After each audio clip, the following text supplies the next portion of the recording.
So there was a lot of information to take in regarding the upcoming content for Monster Hunter Rise, and in this video, we're gonna go through them as much as possible. Let's go ahead and take a look.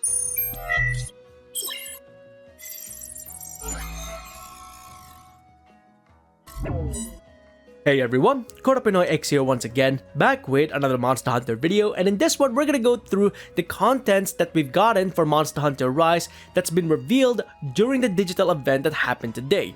Now before we go ahead and get started, there is gonna be a demo coming up. Not quite sure on the time frame of that as of yet. They did say it was gonna be today, but they didn't specify at what hour in any way, shape, or form. So yeah, do keep an eye out for their website if you want to go ahead and keep an eye out for the schedule for the upcoming demo for Monster Hunter Rise, or just go on the Nintendo eShop and just keep an eye out for the Monster Hunter stuff there.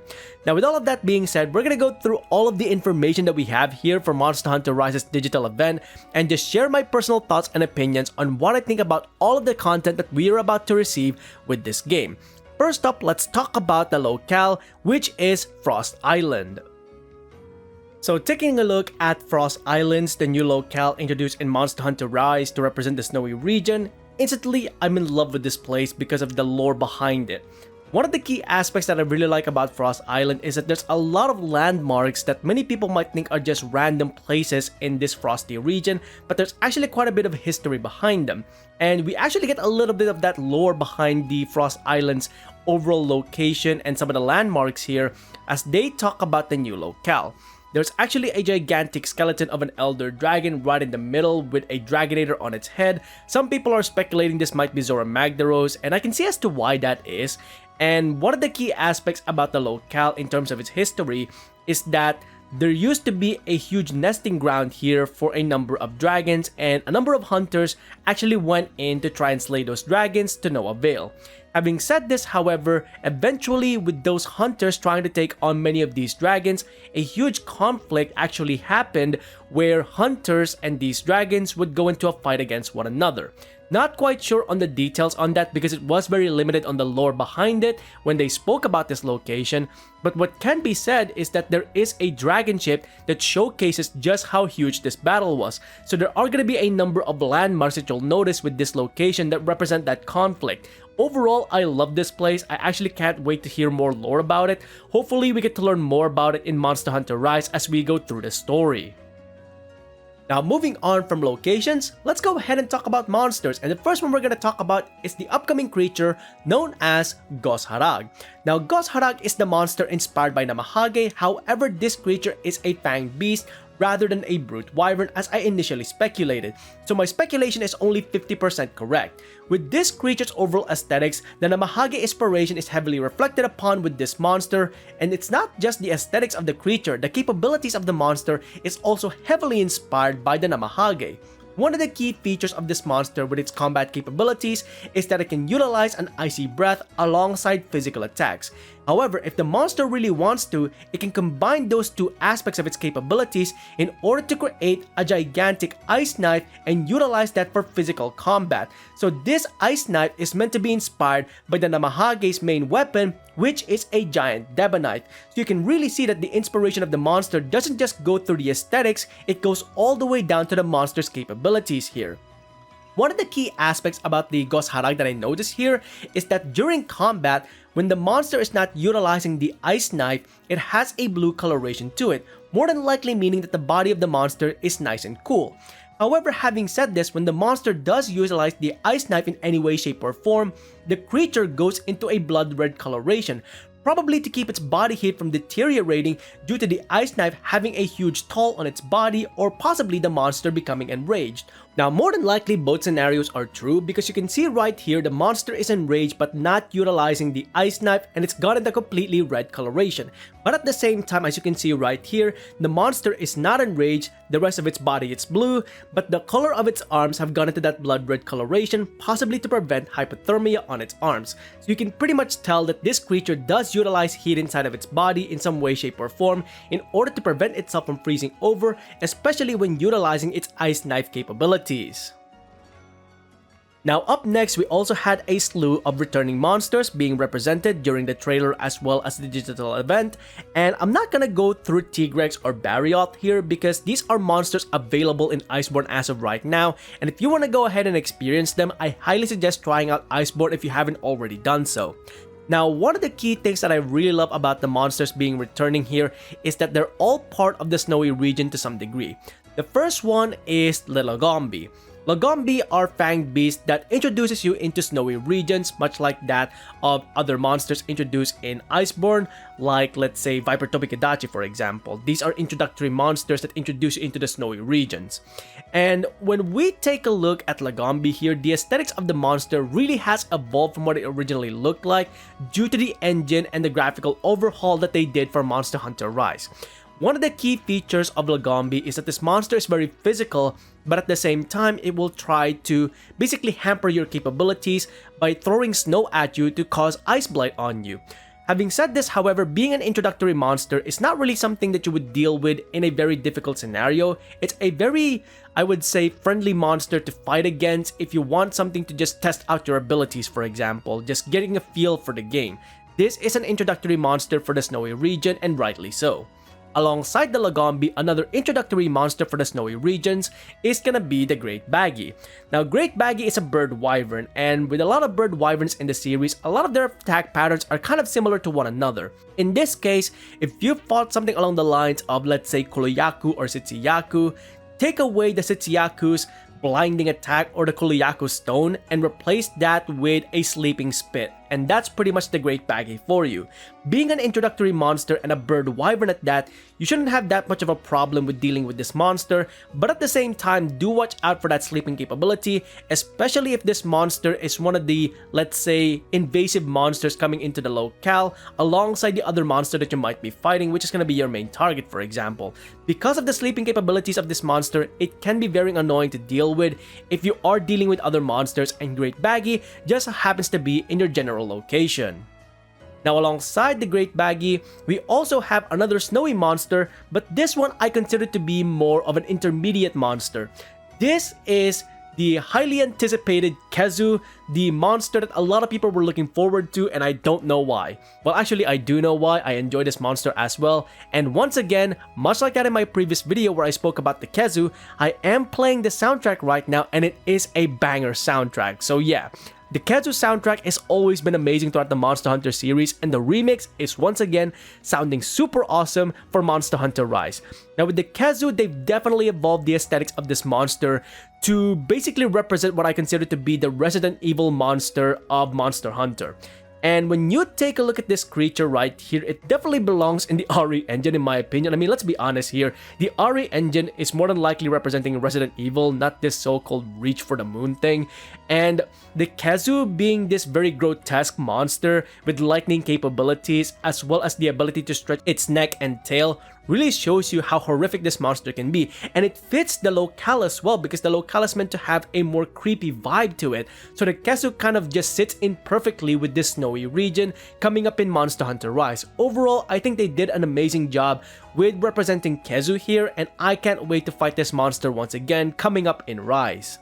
And finally, we also have the returning Leviathan in Monster Hunter Rise, who is a member of the Fated 4 in Monster Hunter Generations, which is Mizutsune. Back in Iceborne, we got the Glavenus, and it seems like in Rise, we get Mizutsune. This is a Leviathan monster much like that of Somnacant, and if you haven't experienced the monster before in any way, shape, or form, this creature essentially has bubbles for capabilities. And one of the key aspects of bubbles is that it causes you to kind of slip around all over the place, so this is going to be a very difficult monster to deal with if you don't know how to get rid of those bubbles. Having said that, however, one of the most unique abilities of Mizutsune is that it can actually help you in combat to a certain degree, because if you take a look at a number of bubble attacks that you can see right here, you'll see that there's a red bubble and then there's a green one.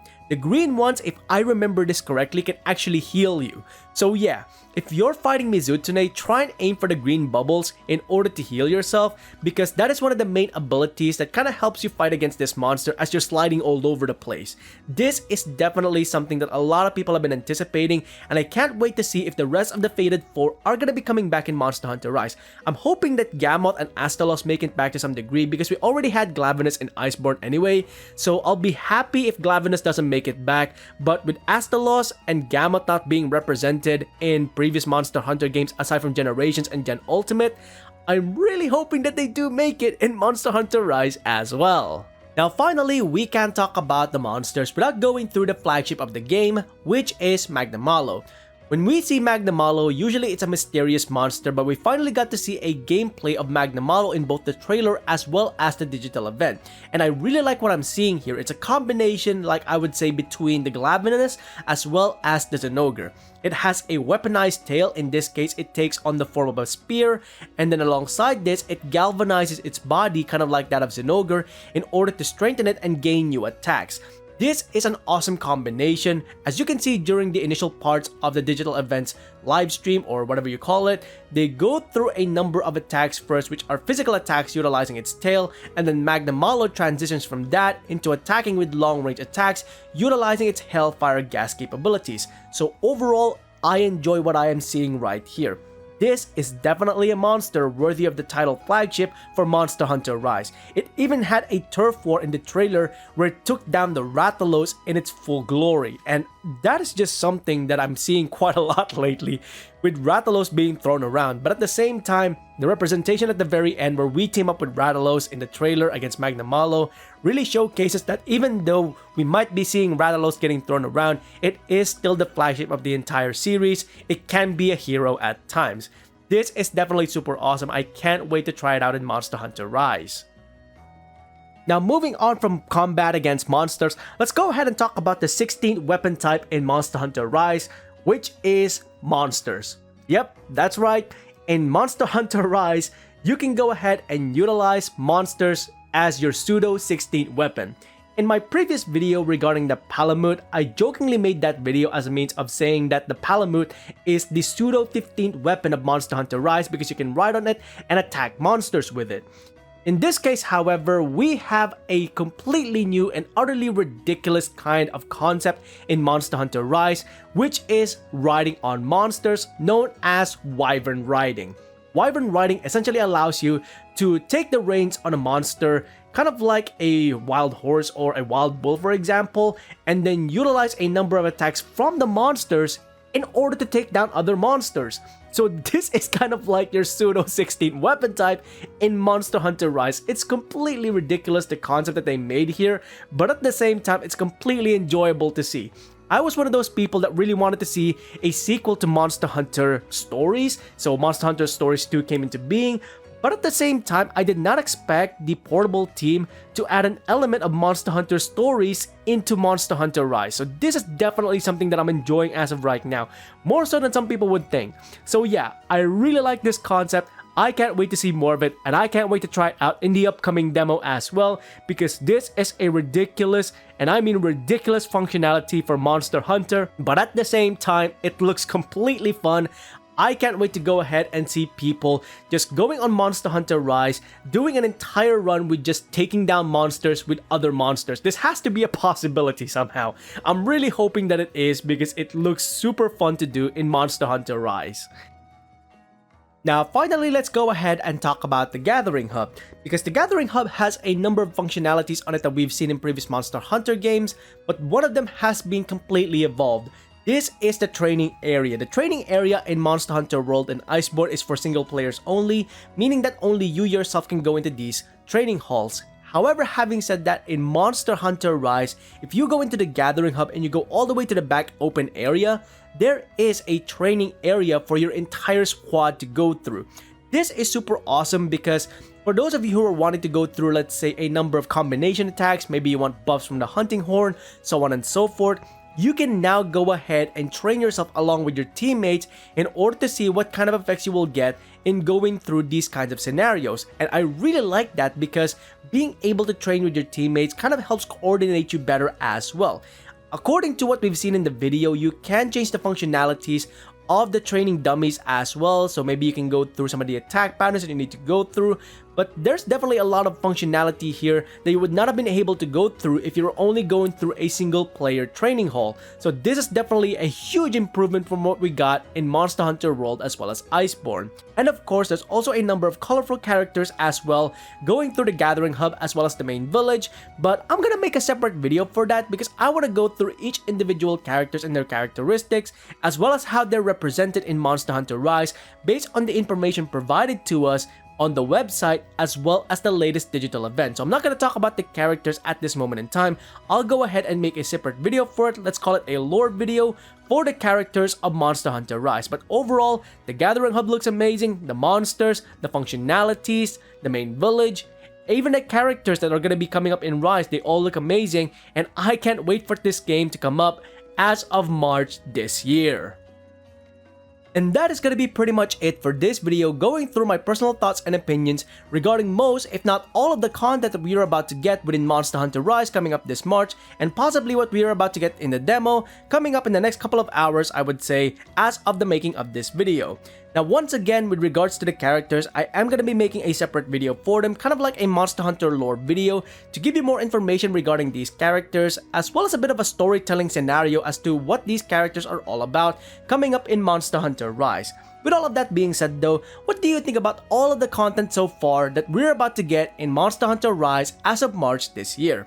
Let us know in the comments below your thoughts and opinions regarding all of this upcoming content for Monster Hunter Rise as of this year. Now, with all of that being said, if you enjoyed these videos, please consider leaving a like on the video itself and subscribing to the channel. We are so close to hitting 10,000 subscribers, and it would be super awesome to have that as my first milestone as of 2021. So please go ahead and subscribe to the channel. It's completely free. You're more than welcome to do so, and of course, hitting that bell icon so you can go ahead and catch up on any future Monster Hunter content that I might be doing or any other games that I might be playing in future. Until then, I hope you enjoyed this video. Thanks ever so much for watching, and I'll see you next time. Onward and upward.